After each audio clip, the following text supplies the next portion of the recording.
தம்முடைய பிள்ளைகளுக்கு காரியங்களை வெளிப்படுத்துகிற இயேசுவின் இனிதான நாமத்தினால் உங்களை வாழ்த்துகிறேன். இந்த நாள் நம்முடைய ஆவிக்குரிய சிந்தனைக்காக அப்போஸ்தலர் நடபடிகள் 10ஆம் அதிகாரம் 5-6 வசனங்களை நான் உங்களுக்கு வாசிக்கிறேன். இப்பொழுது நீ யோப்பா பட்டணத்துக்கு மனுஷரை அனுப்பி பேதுரு என்று மறுபெயர் கொண்ட சீமோனை அழைப்பி அவன் தோல் பதனிடுகிறவனாகிய சீமோன் என்னும் ஒருவனிடத்தில் தங்கியிருக்கிறான். அவனுடைய வீடு கடலோரத்தில் இருக்கிறது.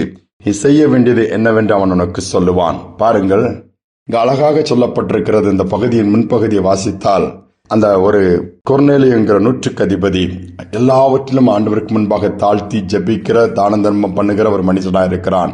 இப்பொழுது கர்த்தருடைய தேவதூதன் தோன்றி காரியங்களை சொல்லி, இப்பொழுது நீ செய்ய வேண்டியது என்ன என்று சொல்லி நீ யோப்பா பட்டணத்துக்கு அனுப்பு, அங்கு ஒரு தேவனுடைய ஊழியக்காரர் இருக்கிறார், உனக்கு வேண்டியதெல்லாம் எல்லாம் சொல்லிக் கொடுப்பான்னு சொல்லுகிறார். பாருங்கள், அந்த நூற்றுக்கு அதிபதி தாழ்த்தி ஜெபிக்கும் பொழுது இன்னும் ஆவிக்குரிய வாழ்க்கையில வளர்ச்சி அடைய, இன்னும் அடுத்த காரியங்கள் எப்படி செய்வது என்பதை சொல்லிக் கொடுப்பதற்காக கர்த்தர் பேதுருவை அனுப்புகிறார். பேதுருவிடத்தில் நீ ஆள் அனுப்பு என்று சொல்லி பேதுரு இருக்கிற அந்த பட்டணத்து பேரை சொல்லுகிறார், அந்த கடற்கரை பகுதியை சொல்லுகிறார், தெருவை சொல்லுகிறார், அந்த வீட்டை சொல்லுகிறார். எவ்வளவு அழகாக முகவரியை சொல்லி அனுப்பி அவன் முன்னிடத்தில் வருவான்னு சொல்லுகிறார். அதே மாதிரி பேதுருவிடம் பேசுகிறார். நம்முடைய ஆண்டவர் எவ்வளவு அழகான ஆண்டவர். ஒரு காரியத்தை குறித்து கேட்கும் பொழுது தெளிவாக நமக்கு பேசி நேர் வழியில் நடத்துகிறவர். அநேக நேரத்தில் நாம் அதை செய்வது அல்ல, செய்யாமல் நம் மற்ற குறுக்கு வழிகளை யோசிக்கிறோம். அங்குதான் நாம் தவறு செய்து விடுகிறோம். எந்த ஒரு காரியமானாலும் கர்த்தருடைய சமூகத்திலே காத்திருந்த ஆண்டவரே, அடுத்து நான் என்ன செய்ய வேண்டும் எனக்கு தெரியவில்லையே.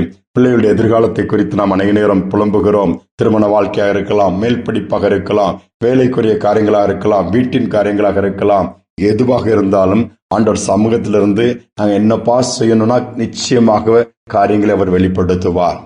ஒரு சம்பவத்தை நான் சொல்ல விரும்புகிறேன். ஒரு குறிப்பிட்ட சகோதரர்கள் 3 பேர் சேர்ந்து ஒரு ஊழியத்தை ஆரம்பிக்க முயற்சி எடுத்தார்கள்.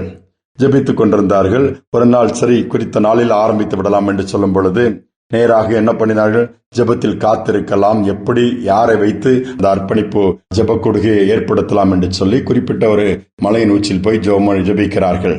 அவர் ஜெபித்துக் கொண்டே இருக்கும் பொழுது ஆண்டவர் என்ன பண்ணுகிறார், ஒரு குறிப்பிட்ட ஊழியரின் பெயரை காண்பிக்கிறார். ஆனால் இதுவரை அவர்கள் கேட்டு தெரிந்த பெயர் அல்ல. ஆண்டவர், ஊழியக்காரர் பெயர் எங்களுக்கு புதிதாக இருக்கிறது, அடுத்து அவர் செய்த ஊழியத்தின் பெயரும் சொல்லப்பட்டு விடுகிறது, அது புதிதாக இருக்கிறது. இந்த நாட்களாவது ஏதாவது யூடியூப்ல போய் தேடி எடுத்துடலாம். இது பல ஆண்டுகளுக்கு முன்பாக நடந்த சம்பவம், அதுவும் எடுக்க முடியாது. அதுவும் எங்களுக்கு புதிதா இருக்கிறதே ஆண்டவர் என்று மீண்டும் ஆண்டவரோடு சொல்லுகிறார்கள். ஆனால் ஜெபத்திலே தரித்திருக்கிறார். மீண்டும் ஆண்டவர் சொல்லுகிறார், நீங்கள் என்ன பண்ண வேண்டும், குறிப்பிட்ட பஸ்ஸை பிடித்து இந்த மாதிரி அந்த ஒரு பஸ் நிறுத்தத்தில் இறங்கி இப்படிப்பட்ட ஒரு நேர் வழியா நீங்கள் நடந்தே போவீர்கள் என்று சொல்ல, அந்த குறிப்பிட்ட ஒரு அந்த ஊழியரின் பகுதியில் போய் அந்த இடத்தில் போய் உங்களை கொண்டு சேர்த்து விட அந்த வழி அதுதான் சொல்லி வழி அழகாக சொல்லி காண்பிக்கிறார். யோசித்து பாருங்கள். அப்போ அந்த ஊழியத்தை தொடங்குகிற சகோதரருக்கு வாகனங்களோ 2 வீலரோ சைக்கிள் கூட கிடையாது.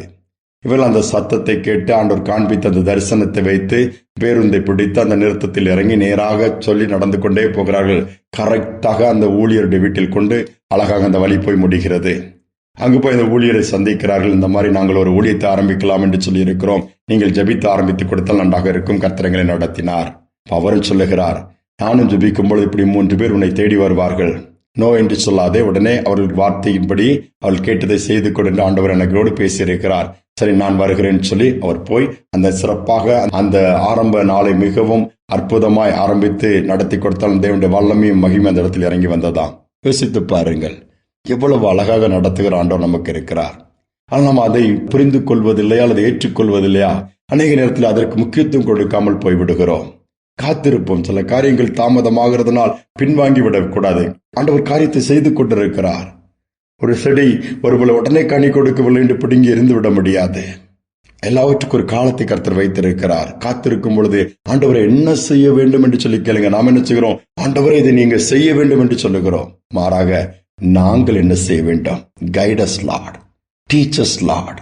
கேட்டு பாருங்க, ஆண்டவர் அழகா கைட் பண்ணுவாரு, டீச் பண்ணுவாரு, நடத்துவாரு. கீழ்ப்படிவோம், விசுவாசிப்போம், காரியங்கள் அற்புதமாய் நடக்கும். ஜெபிப்போம். அன்பின் தகப்பனே, எங்களை நேர்வழியில் நடத்துகிற தேவன், எங்களுக்கு காரியங்களை காண்பிக்கிற தேவன் அப்பா.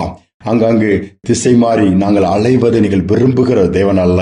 அநேக நேரத்தில் நாங்கள் அங்கு எங்கு முட்டி தடுமாறுகிறோம், தோற்று போகிறோம். பின்பு ஐயோ, தவறான காரியத்தை நாங்கள் முடிவு செய்து விட்டோமே, தவறான முடிவு எடுத்து விட்டோமே, தவறான பாதையில் சென்று விட்டோமே, தவறானதை செய்து விட்டோமே என்று சொல்லி புலம்புகிறோம். இல்லை, அதற்கு செய்வதற்கு முன்பாகவே, தொடங்குவதற்கு முன்பாகவே காரியங்களை நடப்பிப்பதற்கு முன்பாகவே காத்திருந்து உடைய ஆலோசனை பெற்று உடைய நடத்தலை பெற்று நீர் காண்பிக்கிறதை நீர் சொல்கிறதை கேட்டு அதன்படி செய்ய உதவி செய்யும்.